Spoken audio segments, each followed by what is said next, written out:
Good neighbors are a blessing. They don't peek through your blinds, eavesdrop on your conversations, or care about your daily routine. If you're lucky, they leave you alone. But some neighbors hear everything, every creak, every laugh, every argument, whether you like it or not. Usually it's a nuisance. Sometimes it's hilarious. This is a story about the latter. It was a quiet December afternoon in Lake Worth Beach, Florida, a friendly little city known for its antique shops, art galleries, and laid-back vibe. Jason Sprague, a lanky guy in his late 40s, was tinkering with his wife Gia's silver Mini Cooper in their driveway. The street was peaceful, the sun was warm, and Jason was in his element. Grease on his hands, classic rock humming from a portable speaker. He and Gia had picked this neighborhood years ago after a long search, and they loved it. No drama, no fuss, just home. Across the street, though, Jason's neighbors, let's call them the Millers, were hearing something that didn't sit right. It started faintly, drifting through the still air, a voice high and desperate, crying, "Help! Help! Let me out!" Mrs. Miller froze on her porch, cup of coffee halfway to her lips. She nudged her husband, who was pruning the shrubs. "You hear that?" He tilted his head. There it was again, louder, more frantic. "Help! Let me out!" It sounded like a woman, maybe trapped or hurt. The Millers exchanged a glance. They could see Jason over there, calmly wrenching away at the car, oblivious. Surely he heard it too. Why wasn't he doing anything? Mrs. Miller squinted. Is he ignoring her? The cries kept coming, sharp and pleading, cutting through the afternoon calm. Mr. Miller dropped his clippers. "That's no TV, someone's in trouble." They didn't know Jason well, just friendly waves and small talk over the years. But this felt wrong. The voice was too real, too panicked. They couldn't just stand there. Back in the house, Mrs. Miller grabbed the phone. "I'm calling 911. I don't care if it's nothing. We're not taking chances." Her husband nodded, still peering out the window as Jason wiped his hands on a rag, unfazed. The operator picked up, and Mrs. Miller spilled it all. "We're hearing screams from our neighbor's house. A woman yelling, 'Help! Let me out!' over and over. He's outside working on his car like nothing's wrong. Please, send someone quick." Within 10 minutes, 2 police cruisers rolled silently onto the street. 4 officers stepped out, hands resting near their holsters, eyes scanning the scene. Jason, lost in his work, didn't notice until a shadow fell over the Mini's hood. He looked up, mid-wrench, and froze. 4 cops, stern-faced, were walking up his driveway. "Afternoon, sir," the lead officer said, a stocky guy with a buzz cut. "Mind stepping away from the car?" Jason blinked, setting the wrench down slowly. Sure. What's going on?" His stomach flipped. The officers' expressions were grim, their postures tense. His mind raced. Had something happened to Gia? She'd gone shopping an hour ago. Was it his mom? A break-in? "Is my family okay?" he asked, voice tight. "They're fine, far as we know," the officer replied. "We got a call from your neighbors. Said they heard a woman screaming for help, coming from your house. You know anything about that?" Jason's jaw dropped. "Screaming? What? No, there's nobody here but me. Gia's out and..." He stopped, frowning. "Wait, what did they hear exactly?" "Help, let me out," the officer said, watching him closely. Over and over, sounded real distressed. "You didn't hear anything?" Jason shook his head, genuinely baffled. "No, I've been out here fixing brakes, just me and the radio." He gestured at the speaker, now playing a muted Springsteen riff. The officers exchanged glances. The second cop, a younger woman with sharp eyes, stepped forward. "Mind if we check it out? We need to be sure."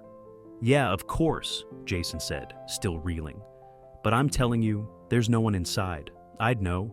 He wiped his sweaty palms on his jeans, nerves jangling. The cries weren't registering, yet, but something was nagging at him, a faint tickle in the back of his mind. The officers nodded, motioning for him to lead the way. "Hang on," Jason said suddenly, holding up a hand. "I think I know what's up. Give me a sec." He jogged around the side of the house, disappearing into the backyard. The cops waited, tense but curious, as the Millers watched from their porch across the street. A minute later, Jason reappeared, a grin spreading across his face. Perched on his hand was a bright green parrot with yellow streaks on its head, a yellow-napped Amazon, chattering softly. "Officers, he said, barely containing a laugh. Meet Rambo, the screamer. The lead officer raised an eyebrow. A parrot? Yup, Jason said, holding Rambo up. 40 years old, smart as hell, and a total troublemaker. Say hi, buddy. He gave the bird a gentle nudge. Rambo cocked his head, eyeing the uniforms. Then, clear as day, he squawked, "Help! Help! Let me out!" The voice was high, human-like, and eerily convincing. The officer's jaws dropped, and the younger cop burst out laughing. "You're kidding me," she said, shaking her head. "Nope," Jason said, scratching Rambo's head. "I taught him that when I was a kid. Thought it'd be funny to mess with my parents. Guess it stuck." The lead officer chuckled, tension melting away. "Well, I'll be damned. That's a new one." Jason's grin faded slightly as he pieced it together.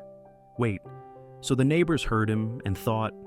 He trailed off, glancing at the Miller's house. "Oh man, I get it now." Back in the day, Jason had been a mischievous teenager with a new pet parrot. Rambo was a quick learner, and Jason spent hours teaching him phrases, mostly to prank his folks. "Help!" and "Let me out" were the stars of the show, rewarded with treats and head pats. Rambo loved the attention, and over the decades he'd perfected his act. To Jason and Gia, it was background noise now, like a dripping faucet you stop noticing. But to fresh ears? Yeah, it'd sound bad.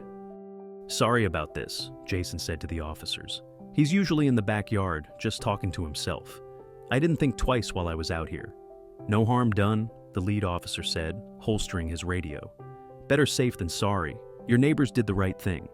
He glanced at Rambo, who was now whistling a tune. "He's got quite a set of pipes." "Yeah, he's a character," Jason said, pride creeping into his voice. "Been with me since I was 8. Family member at this point." The younger cop smirked. "Maybe teach him I'm fine next time." They all laughed, and after a quick check to confirm the house was empty, the officers headed back to their cars. No crime, no victim. Just a parrot with a flair for drama. Jason exhaled, tension draining out of him as the cruisers pulled away. He looked at Rambo, still perched on his hand. "You little jerk," he muttered, grinning. "Almost got me arrested." Rambo just chirped, oblivious. Across the street, the Millers were still on their porch, watching the cops leave. Mrs. Miller looked sheepish, clutching her coffee mug. Jason figured he owed them an explanation and maybe an apology. He finished bolting the tire back onto Gia's car, wiped his hands, and scooped Rambo onto his shoulder. "Come on, buddy, let's go say hi." He strolled over and rang the doorbell. Mrs. Miller answered, her husband hovering behind her. "Hey," Jason said, lifting a hand. "I'm Jason, from across the street. And this," he nodded at the parrot, "is Rambo, your mystery screamer."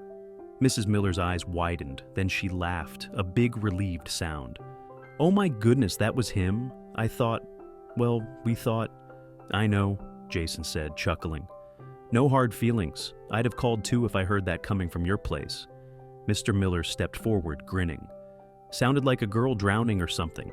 Kept going on and on. We couldn't ignore it." "Trust me, he's got stamina," Jason said. "Loves an audience." On cue, Rambo piped up, "Help! Let me out," followed by a cheery, "Hello!" The Millers cracked up, and Jason shook his head. "See? Doesn't even know he's a menace." They chatted for a bit, the tension dissolving into neighborly banter. The Millers admitted they'd barely slept, imagining the worst, and Jason promised to keep Rambo's performances in check, or at least warn them next time.